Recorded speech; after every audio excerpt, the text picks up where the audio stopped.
Welcome to iDream.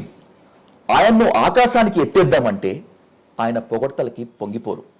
సరే, ఆయన మీద ఉన్న కాంట్రవర్సీస్, కామెంట్స్ గురించి ఇంట్రో ఇద్దామనుకుంటే అసలు విమర్శలను ఆయన పట్టించుకోరు. ఒక్క మాటలో చెప్పాలంటే he is the creator of sensation and by the same way controversy. He is none other than RGV. RGV గారు నమస్తే, welcome to iDream sir. Sir, Penmatsa Ram Gopal Varma and by the same way RGV, ఈ రెండిట్లో ఎలా పిలవటాన్ని మీరు ఇష్టపడతారు sir? I think RGV. Because నేను అసలు ఇంటి పేర్లు అంటే నాకు I have dislike towards surnames sir. అంటే ఏదో పెట్టుకుని నా ఫ్యామిలీ నుంచి వచ్చాను అందుని పట్టుకుని అలాడటం అనేది, because I believe in individualism. So RGV is a short cut sir. But మీరు సక్సెస్ని ఎంజాయ్ చేస్తారు అండ్ అలాగే ఫెయిల్యూర్ని కూడా ఎంజాయ్ చేస్తారు. కానీ మీరు తెచ్చుకున్న సక్సెస్ అంతా కూడా షార్ట్ కట్లో వచ్చింది కాదు. దాని వెనుక లాట్స్ ఆఫ్ క్రియేటివిటీ ఉంటుంది, అంతకు మించిన హార్డ్ వర్క్, డెడికేషన్, ప్యాషన్ ఉంటుంది సార్. బట్ దీన్ని మాత్రం ఎందుకని షార్ట్ కట్లో ఇష్టపడుతున్నారు? దీన్ని మీ నేమ్ని first of all I don't think that is correct what you said. ఇప్పుడు నేను నా లైఫ్లో ఎప్పుడు నేను కష్టపడలేదు. బికాజ్ కష్టపడటం అనేది ఇష్టం లేకుండా చేసేది కష్టపడటం అనేది నా డెఫినేషన్. నేను నా లైఫ్లో ఏ పని కూడా ఇష్టపడకుండా చేయలేదు.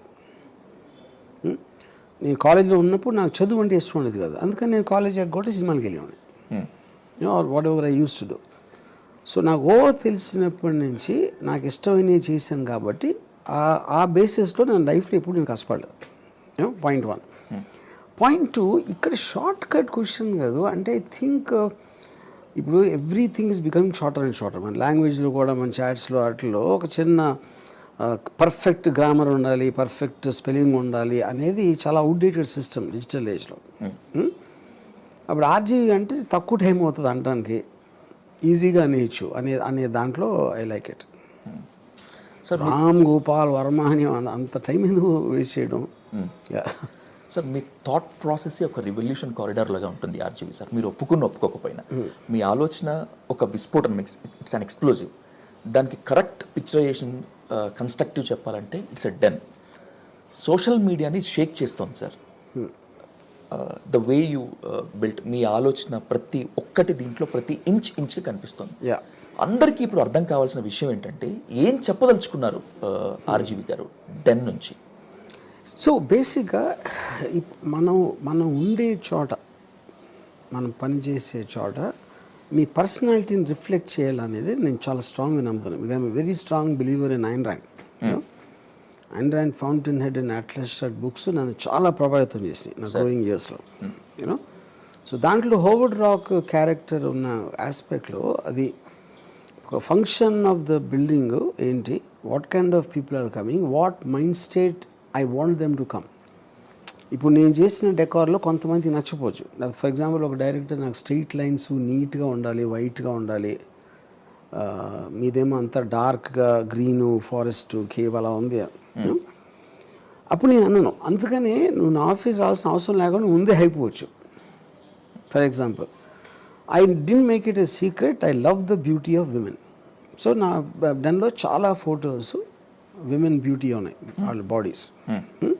ఇప్పుడు అలాంటిది ఇష్టం లేదనుకోండి, వాళ్ళకి టైం వేస్ట్ లేకుండా, నాకు టైం వేస్ట్ లేకుండా వాళ్ళని అక్కడే ఆపేస్తారు. సో ఇఫ్ ఇట్ ఈస్, నేను కూర్చుని ఎక్స్ప్లెయిన్ చేసే బదులు నా ప్లేస్ ఇట్ సైడ్ నేను అలాంటి వాళ్ళని చెప్పేస్తాను ఫస్ట్. అప్పుడు అలాంటి వాళ్ళే వస్తారు to interact with me. So ఆ టైం సేవ్ చేయడానికి one of the reasons I did it like this. Not only women sir, కంప్లీట్గా డెన్ అంతా కలిగి తిరిగి చూసినప్పుడు నేచర్ని బాగా రిజంబుల్ చేస్తుంది.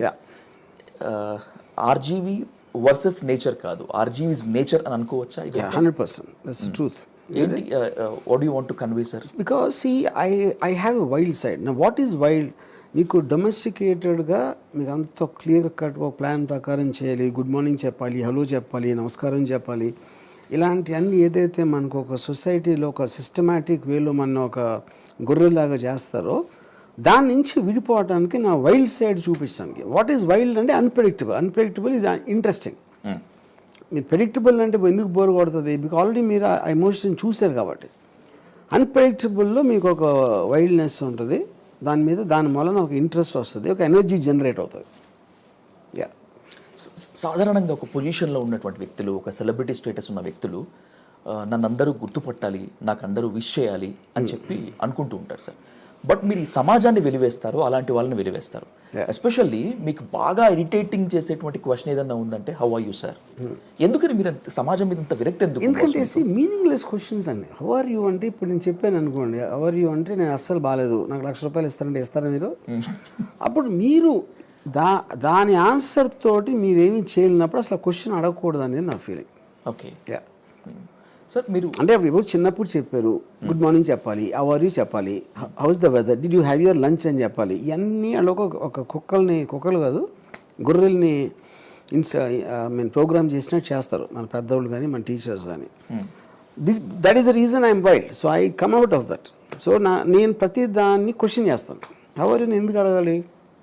బాగున్నాను ఏమవుతుంది, మీరు గంతులు వేస్తారా, డాన్స్ చేస్తారా, నేను బాగున్నాను అని చెప్తే అది మీకేం అవ్వదు. ఊరికనే మీనింగ్లెస్ వర్డ్స్ అయ్యి. And I might do many silly things but I don't want to be silly. So ఆ లైన్స్ అన్ని ఫర్ ఎగ్జాంపుల్ నన్ను మన ఒక రెస్టారెంట్లో హ్యావింగ్ ఫుడ్ ఆడు వెయిటర్ అడిగాడు హౌస్ ద ఫుడ్ సార్ అన్నాడు. నువ్వు వండేవా అన్న, లేదు అన్నాడు. నీ హోటల్లో ఓనర్వా అన్న, కాదన్నాడు. నీకు ఎందుకు అప్పుడన్నా ఇంత పోనీ నేను ఇలా బాగాలేదు అంటే నా బిల్లు వెనక్కి చేస్తావా, డబ్బులు రిటర్న్ ఇస్తావా, ఇవ్వవు. ఇంకా అప్పుడు ఎందుకు అడగటం? ఇంత మెటీరియలిస్టిక్గా, ఇంత బీయింగ్ ప్రాక్టికల్గా ఆర్జీవిని ఎవరు మార్చారు? లైఫ్ మార్చిందా, లేకపోతే ఇంకెవరైనా మార్చారా? ఇలా తనకు తానే మోటివేట్ అయ్యారు అట్లా? I think lot of it is to do with the books I read right from my childhood. Because నేను చాలా ఎర్లీ డేస్లో I was attracted to communist manifesto, you know. But later when I read Ayn Rand on exact opposite of what marks says, దాని నుంచి డెస్కార్టిస్, Emmanuel can't అంటే అవన్నిట్లో నేను తీసుకున్నాను కాదు. Then I realise మీరు ఒక్కడిని నమ్మితే that means you're lesser than that person. మీకు అంత తెలియదు కాబట్టి నమ్ముతారు. సో నేను నమ్మటం అనేది మానేశాను. I don't have a belief system లేనప్పుడు మీ మైండ్ ఒక ఫ్రీ ఫ్లో అయిపోతుంది. సో ఆ రోజు ఎన్న దాన్ని బట్టి నా మైండ్ మారుతూ ఉంటుంది, ఆ రోజు ఎక్స్పీరియన్స్ చేసిన దాన్ని బట్టి నా మైండ్ మారుతూ ఉంటుంది.